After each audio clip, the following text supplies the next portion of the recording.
The vision of MV Signs Then and Now project is twofold. To spread awareness of Martha's Vineyard's almost 300-year-old sign language legacy, and to provide hearing vineyarders tools to develop a shared signed language using basic American Sign Language signs and fingerspelling to bridge the various communication gaps that often separate hearing and hard of hearing family members and friends, as well as those with voice problems or developmental challenges, and simultaneously eliminate feelings of isolation and stigma.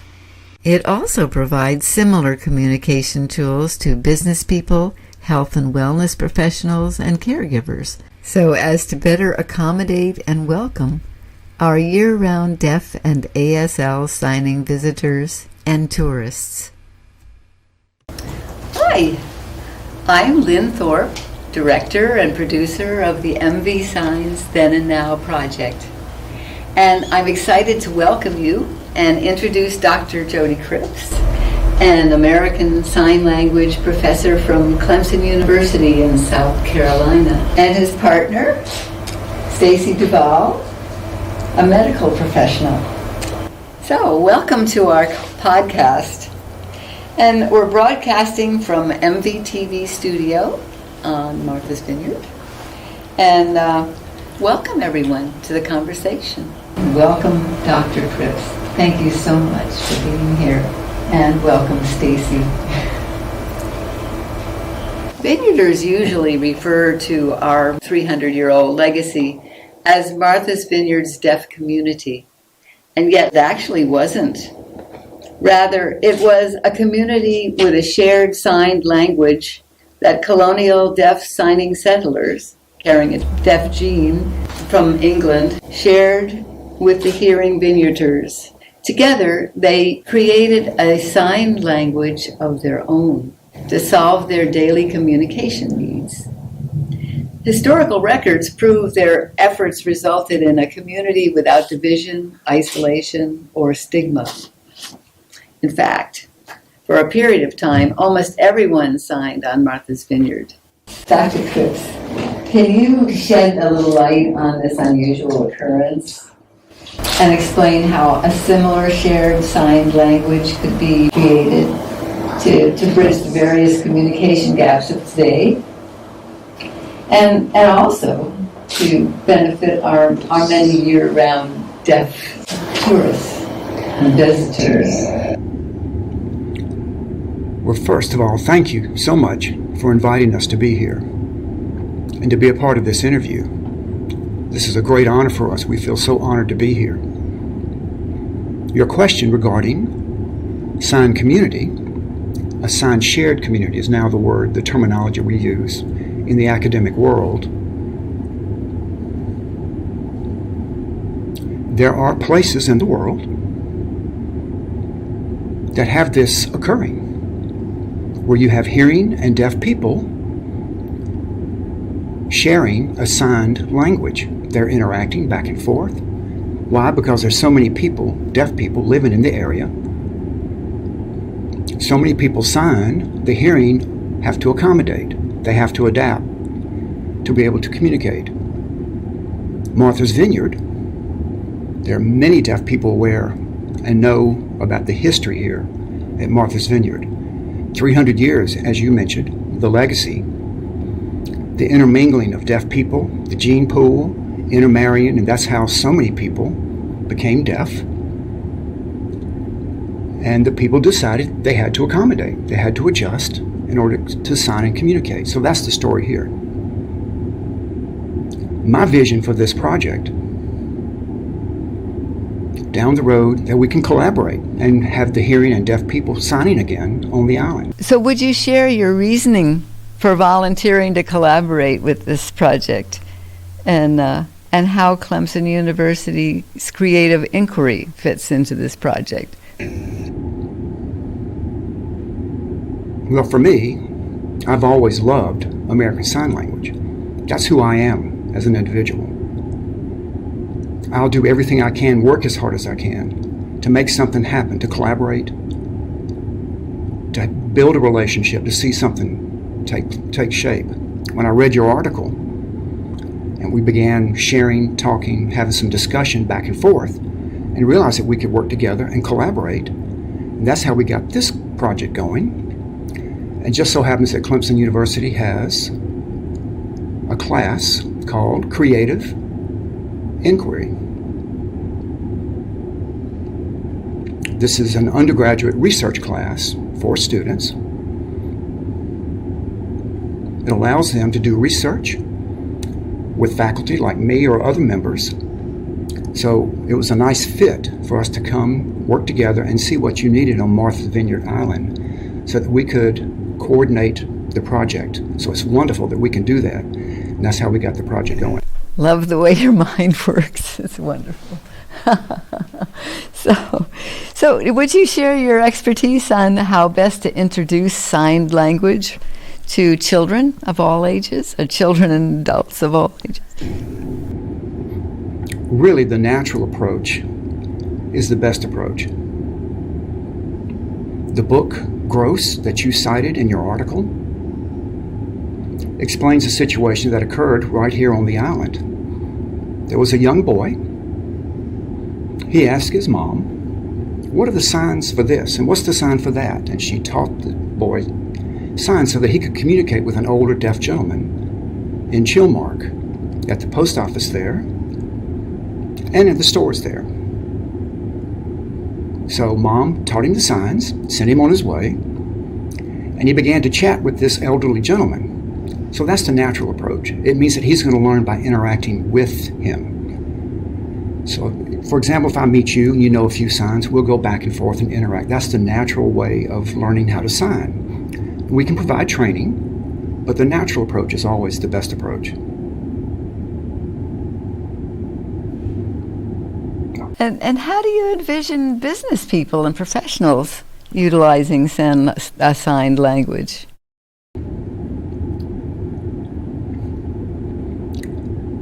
Well, I do agree that business owners and professionals is so important for them to learn to sign so that they can communicate with deaf consumers.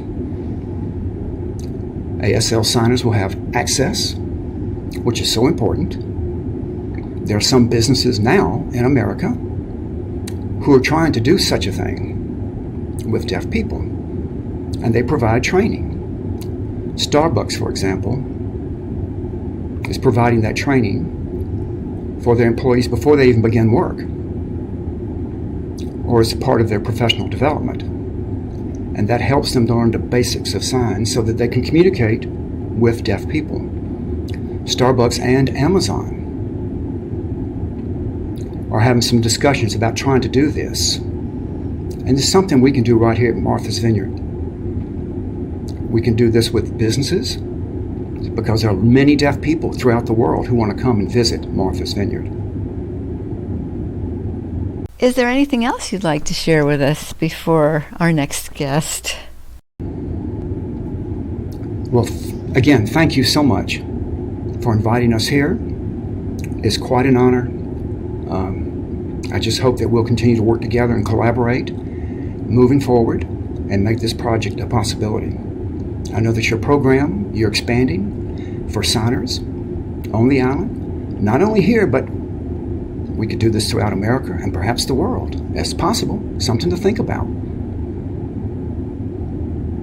Thank you very much, Dr. Cripps. And Stacy Duval, of many years partners, I heard last night. So that's really lovely, yeah. Can I just say you were married here on the island, too? I know this is extemporaneous, but would you just tell us about why you came to the island? I didn't put that one down, and it's so amazing. Well, we're here now because you invited us, and I am so grateful to pursue this shared vision that you and Jody have, and that I also share. The goal of a shared sign language for all that everyone can benefit from. nowadays they teach babies who can hear to sign before they're capable of speaking. And their brains are ready to communicate much earlier than their vocal ability. So that early exposure is my hope that it leads to the recognition or awareness that we are people who deserve equal rights and equal access to resources. And I'm just thankful for you bringing us here. Thank you. Just one thing. Yeah, Jody wanted to. I'd like to add a little something here as well. We were married here at East Chop Lighthouse on the island back in 2015. Mm-hmm. We have such a heart and love for this place. Yeah, Martha's Vineyard is an incredibly special place for both of us. And given its history of a place where everyone, quote, spoke sign language, our vision and hope is to revive that here again as an example for the whole world. And having experienced the shared sign language communities in other places, they're so uplifting, while also understanding the opposite is true in places where no one signs, and the difference in the feeling is so stark. So then it was just an obvious choice for us and aligned with our values to get married here at Martha's Vineyard. Stacy, would you share with our viewers your reaction to reading the MV Signs Then and Now article in the online MV Times? Yes, first of all, that article was beautifully written. I was so impressed with the writer's choices in how they described you and your work. I truly felt like I got a sense of who you are, Lynn, and that coupled with Jody's comments, felt like I already knew you so well and was so inspired and really connected with you. I was really touched, and I may not be doing you justice now, but it's hard to describe someone like you and your big, beautiful heart and soul and passion for this work. It also gave me hope as well, because I often feel like we as deaf people are a dying breed. We have to deal with so much oppression and denial of our very existence, attempts to eliminate us as a group, and literally to disregard us as people with rights and slight genetic differences. We know for a fact that the medical perspective is to scientifically eliminate deafness and wipe us off the face of the earth like we were never even here. And so reading that article just gave me strength to continue the fight. Thank you. Yeah. So tell us a little about how our medical profession and our caregivers would benefit from a signed language community. So training for our doctors, nurses, various medical professionals would benefit them in that they would know that they are providing proper care and proper treatment and actually developing a relationship with their patients, a true doctor-patient relationship. You know, we are regularly dismissed and not given equal treatment. Our needs and conditions are ignored, and we're not believed. I personally have had horrific experiences with medical professionals, most recently just this summer, where I, as someone who has medical training and tried my dead level best to write and communicate my needs. And I was denied access to my own health care. I was denied an interpreter, and I was denied my rights. And if there was a shared sign language community, many of these basic issues would be resolved because I would be seen first and foremost as a human. So I believe the medical community would benefit because they would be able to truly follow their oath, the Hippocratic oath that they all take and would be truly following. Oh, thank you very much. I think that's very important for everyone to hear. Thank you. Thank you so much. Now, what's your vision for a shared signed language on Martha's Vineyard in the near future?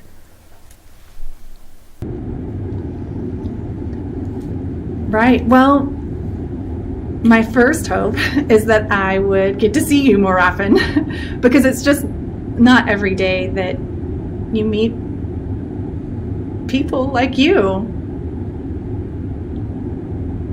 And I feel so connected with you.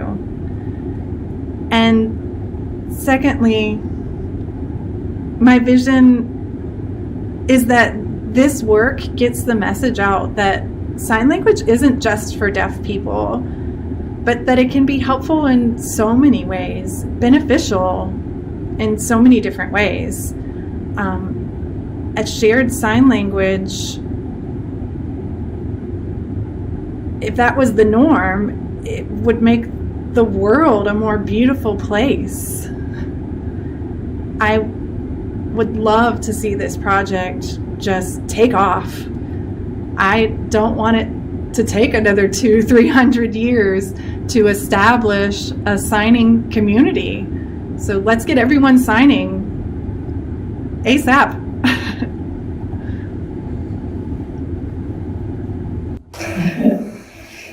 So, is there anything else you'd like to share?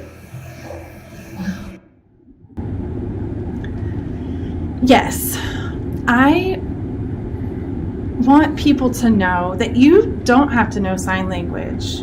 You don't have to know anything to become an ally. And we desperately need more allies like Lynn here, like all of the people involved in this project. And like I mentioned before, I literally feel like we are dying out. And to fight against that takes its toll. So please join us, help us in our fight to become recognized as valid human beings. You know, we all bleed the same red blood. We have feelings, emotions, same as you, and we really need people like you to become our allies. So please join us, regardless if you sign or not. All you need is a heart, compassion, people who are a part of humankind. And if you have that, that's all you need. That's the starting place. Thank you. I would like to ask you, Jody, if you could address the many hard of hearing people here on Martha's Vineyard, how it might help them, especially our elders, family, and they've been isolated from their families for so long, and you know how it would help them. I mean, do they have to learn ASL? Do they have to learn it as a language, or can they put it? Can they do this in a way that would be simpler for them?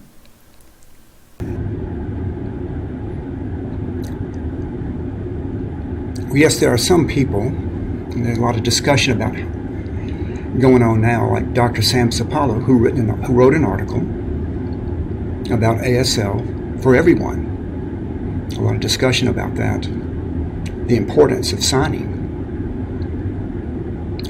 for everyone, from children to elderly people.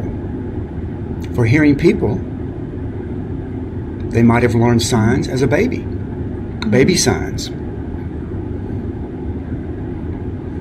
And once they're able to communicate, their larynx is ready for them to talk, they drop the signs. Don't do that. They should keep signing. Why? As they grow older, their hearing diminishes. Some can't hear. They can pick up the signs and use it again. So it spans the life of an individual.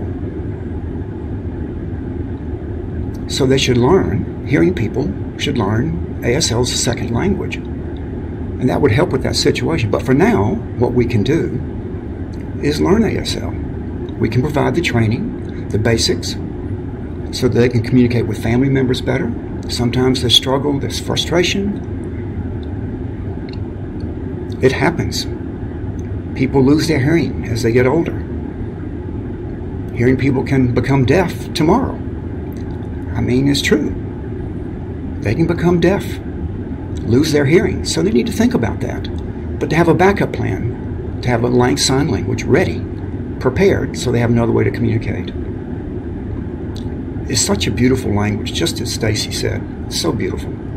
Yeah, and if I could just add, people, as they become hard of hearing later in life, often feel embarrassed, and I get that. You've lost something that you once had as an integral part of you, and society looks down on deafness or being deaf. So we need to try to educate society that deafness is a normal part of life, and through that, reducing autism. And in addition, recognizing that with hearing loss comes a loss of identity as a hearing person. So I think providing resources like trainings, workshops, counseling to allow a grieving process to begin, and then showing them that there are other ways to continue living, other beautiful ways to live beyond hearing loss.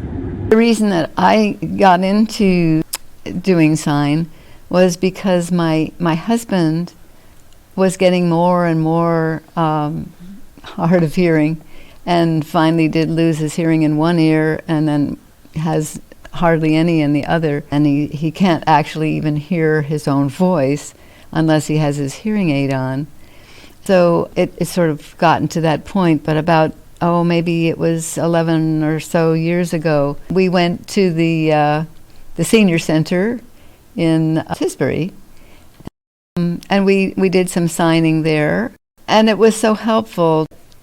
But because of it, I could spell anything. I could use the alphabet, A or B or C, and then they're so simple. I mean, doesn't that look like a C? And this looks like a little A, and a D, an E. So we just found that it was really helpful just to even catch the words that people were saying, because he'd said, "What's the name? Where's that location?" It was really hard for him. So then we both learned a sign, just a little bit, just to do those. I call it just bridging the gap. Bridging the gap to me is the most important thing, I think, on the island. There are just so many diversified reasons to sign.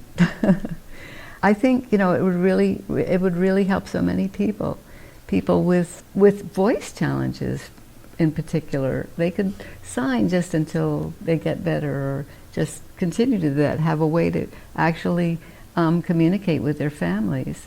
And other places are just simple things that if you do notice how to sign, we have so many people coming on the island and that are deaf and are ASL signers. And it would be so nice to be able to bridge that gap with them. Imagine being able to communicate with us here on the vineyard.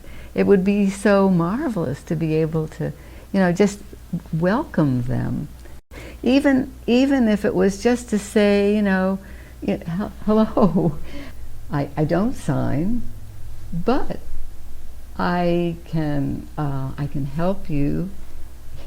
Here's a pencil and here's some paper, something very helpful, but then also have, aside from that, information that you could give the deaf community that would tell where things are happening here on Martha's Vineyard that actually have to do with them, because there are deaf services at church, and we've also talked to a number of people about there's a posting. You can post online, can you not? The what's going on Martha's Vineyard. What I was thinking of in particular was that there's so many business people out here and that are watching today, and it would be so nice to know that they could do something for their tourists. And like if you ran a restaurant, you might say, well, we're having a special luncheon for the deaf and ASL signers. You're welcome. We're having a lovely luncheon or something.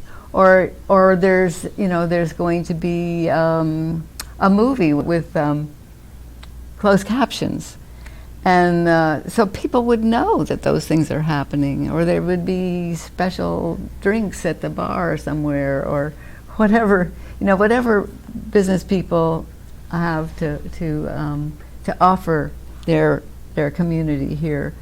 I just think that would be so important for them to have. And for us to have, I guess, because then we'd all know that we're being welcoming to the wonderful guests that come to us every year. So my thought is, why don't we learn to sign for all of ourselves? We could be even able to just go to a football game or something and be able to say, hey, I'm going home, I'm going home. And, or I'll see you later at 3 o'clock. On the boat. So something like that, anything simple. So I just think this is such a marvelous idea to just bridge so many of the gaps that are here on the island, and everyone can come in and do it with us. Even babies. I think you were speaking about the babies.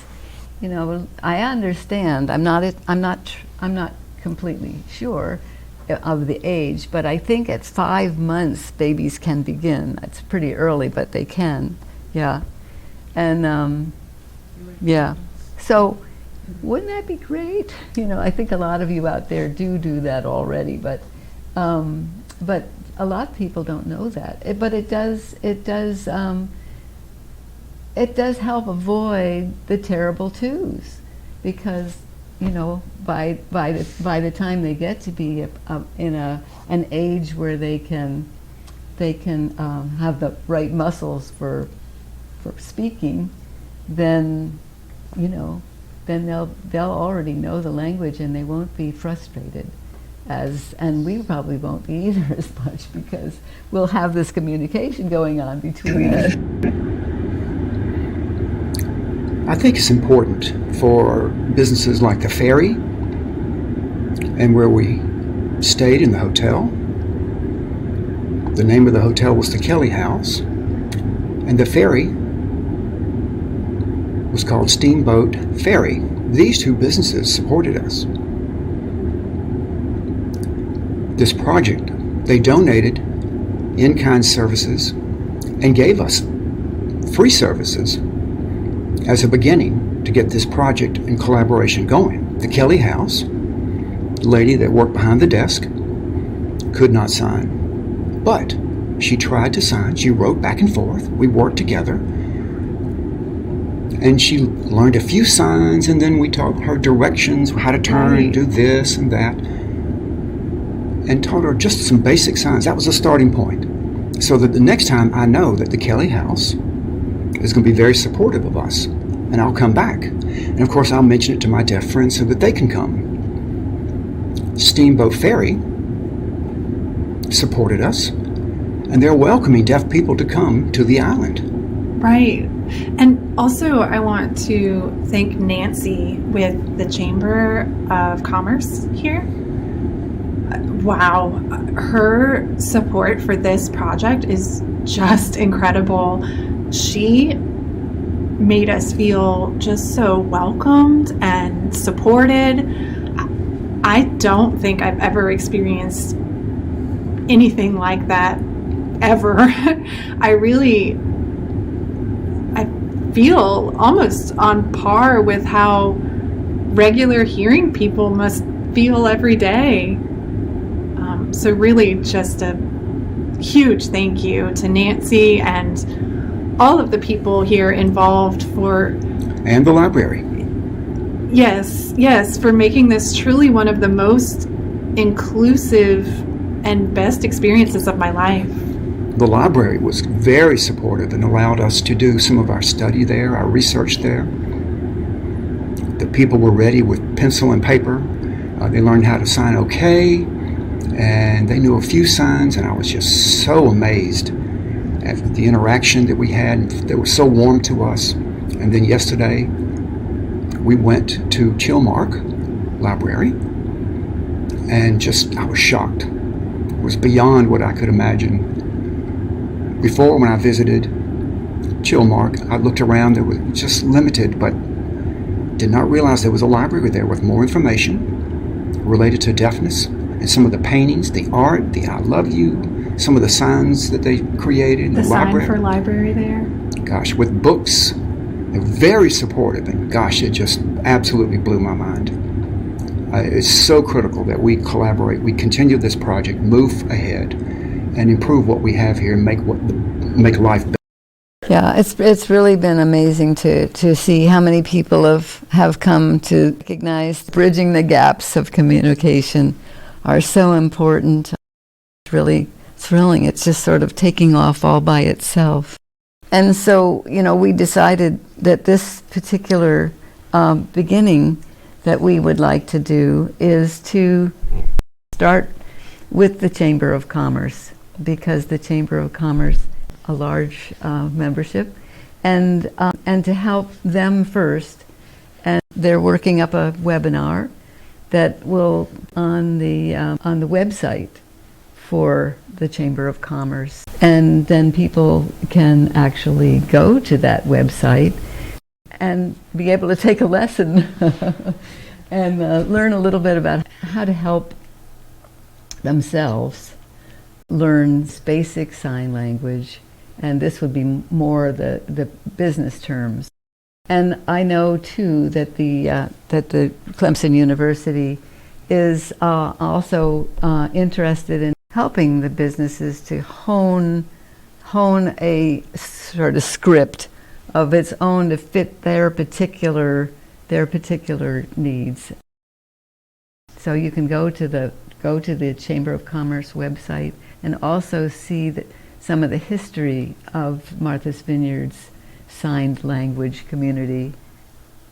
And I'd like to say that, just as I said in the beginning, that the words that have been used all this time since people started talking about the Vineyard's deaf community really need to be revamped, because it never was that. It was a shared signed language, and that's what we can do here. And it would come from us. It would be nothing that's invented out there. It's us putting together the things that we need here, and for the things that we need to use them for, including our deaf and ASL visitors. Anything else you'd like to say? Oh, no. Yes, I would just like to say thank you again, and also mention that there are several deaf-owned businesses here on the island. So hearing business owners have easy access to that resource. That is true. And also delicious food. Just great restaurants and shops and deaf-owned operators. So another great reason to learn. It'd be nice to surprise everybody, wouldn't it? Now, let's meet some ASL students. Okay, these are two wonderful gals that are from Clemson University. So this is Brooke Terrell, and this is Jalen Dillard. So I'm going to speak to you first. Jalen, would you tell us how you became involved in the university study? Yes. So my professor is Dr. Cripps, and I took his linguistics course, and there was a presentation on Martha's Vineyard Sign Language, or MVSL, and I gave that presentation after class. Dr. Cripps asked if I would like to participate in a project, and I thought, sure. So that's really how it all began. Thank you. Yeah. So you and Brooke are conducting a pilot study at the Oak Bluffs Library. What do you expect to learn from the study? Well, I'm not sure yet. We expect more people to join in the study. We want to get their feedback on how we can adjust or make the study best to fit Martha Vineyard needs. Thank you. And you're going to be graduating this year. Have you any plans for sign language in your life? Yes. So I am I'm taking interpreting courses now. It's educational interpreting, and so my plan is to work as an educational interpreter. Nice. Yeah. So, is there anything else you'd like to say and share? No, just thank you, and thanks for having us. And we really appreciate you and everyone who's been so supportive of this project. Thank you. It was a pretty nice experience, and we love having you here. It's been really a pleasure. So, Brooke, would you tell us why you became involved in the study? Well, Jalen here shared with me about the study, and I thought, gosh, that's something I'd like to do. I thought that would be neat. I'd like to join. So I emailed Dr. Cripps, and he said yes, I could join. So here I am. Thank you. So you're also conducting the pilot study tomorrow. You did it today and tomorrow. So what do you hope that the participants will take away with them? Well, my hope is that people will join, get involved, try to understand what we're trying to do here, to understand the importance of what we're doing here on Martha's Vineyard. Yeah, right. Thank you. Yeah. It's pretty important. When back at Clemson, can you tell us what further study that we can look forward to, and what kind of progress we can put on our website or not, and our podcasts? I think it depends on the feedback that we get here. I think the study may change a little bit, but my hope is that people here will become more interested in what we're trying to accomplish. Is there anything else that you would like to share?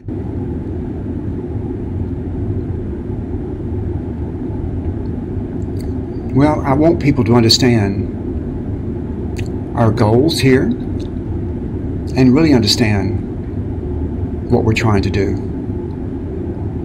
I'm just happy to be here and to be a part of this, and I'm grateful for the support that we've received. Thank you. So nice to hear from you both. And before signing off, I'd like to thank the key person for this this podcast, Donna Jancy. And without her, this podcast would not have been possible. Thank you so much. Aside from being my personal ASL translator, Donna has also volunteered her sign language expertise at our West Tisbury Library Sign Language practice circles and signed children's stories with her real hands fuzzy bear puppet during Vineyard Haven Library story times.